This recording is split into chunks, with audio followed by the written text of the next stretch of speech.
Now, senators commenced a probe of Senator Natasha Akpoti-Uduaghan conduct during plenary last Thursday by referring the issue to its Committee on Ethics, Code of Conduct and Public Petitions. The issue began when Senator Yemi Adaramodu, chairman of the Senate Committee on Media and Publicity, raised a point of order. He expressed concern about misleading regarding the event that unfolded last week. He emphasized the need to protect the integrity and future of the Senate.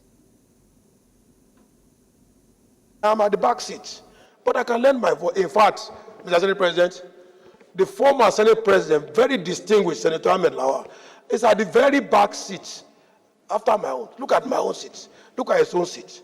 And he's not complaining.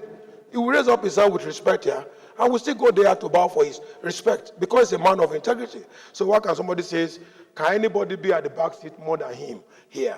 I am not against Natasha. I'm not for anybody. I'm just saying that the Senate is an institution, and that institution needs to have at its dashboard integrity as number one.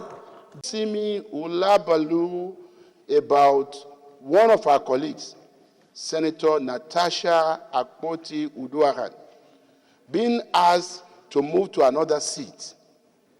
It's nothing that has to do with gender. It's nothing that has to do with hatred.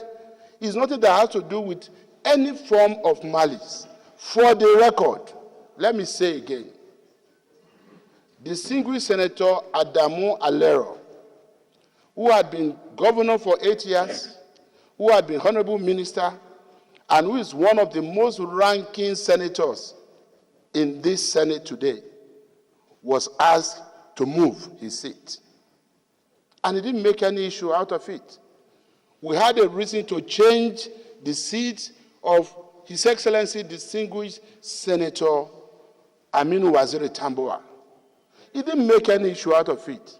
And part of the reason that necessitated our recent decision to change seat was because at least 3 people, 3 distinguished colleagues, had moved from the minority aisle to the majority aisle.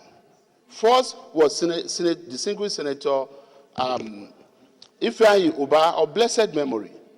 And then Senator Ezenwa Francis Oyewuchi moved. And then lately, distinguished Senator Ned Nwoko moved.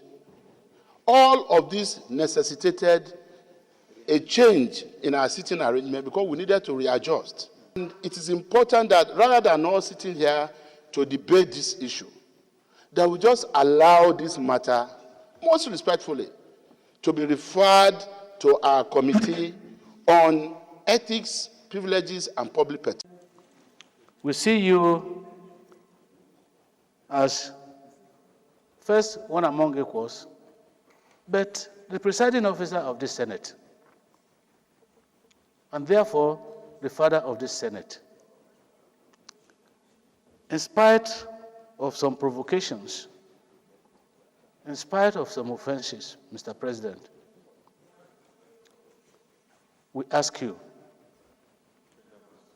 to tolerate some of our actions that are not in tandem with democratic and parliamentary practices.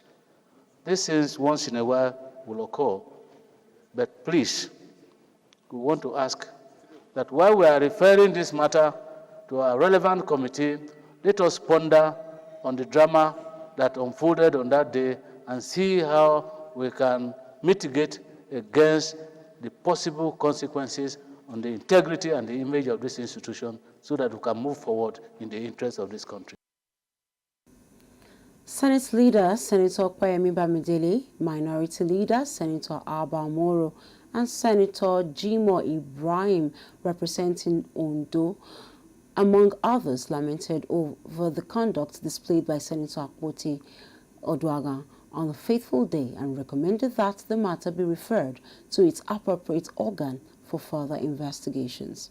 President of the Senate, Senator GodSWill Akpabo, reminded lawmakers of the importance of adhering to Senate rules, citing Order 66, subsection 2 and section 55 of Senate rules, as he underscored that all senators must conduct themselves with decorum, including prohibitions on chewing gums, drinking water, or being disruptive during sittings. The issue came up here. Our distinguished sister was not even speaking from her seat. And that was when we tried to call her to order.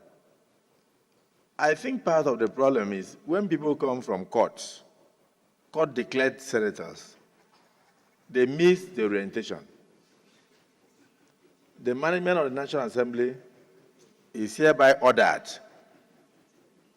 to organize periodic orientation, particularly for senators who are midstreamers, who came midstream and did not start when their colleagues started. Because I remember that this particular senator, on the day she was sworn in, raised her hand to speak.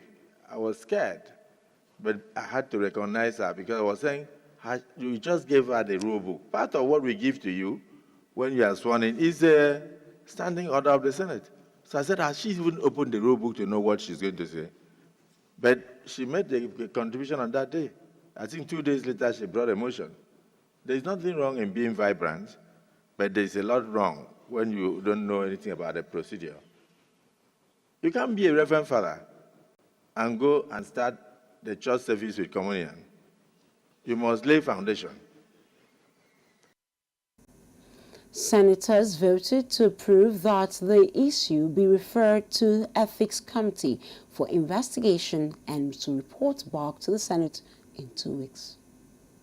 By consensus, the Senate